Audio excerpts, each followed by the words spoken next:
Welcome to the Learning Pines YouTube. We hope this video helps.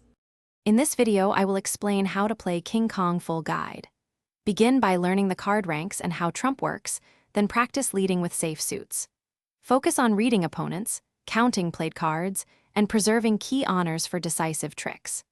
Use conservative bidding early, increase aggression when partner supports you, and always communicate intent through legal plays to build reliable teamwork and predictable outcomes. Start by setting up the deck and seating. Follow the standard dealing order for your table. Learn to identify trump and track which suits are closing out. Practice following suits strictly and only trumping when it secures a critical trick. Remember that conserving your high cards early often pays off, while timed aggression can swing a hand and secure large point gains for your team consistently throughout a session.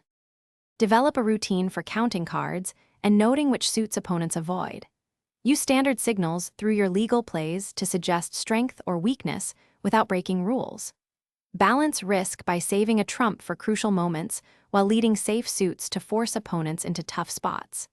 Practice scenarios where you sacrifice a small trick to set up a larger capture later, and review hands to learn from timing mistakes. Thanks for watching. Consider subscribing if we helped you.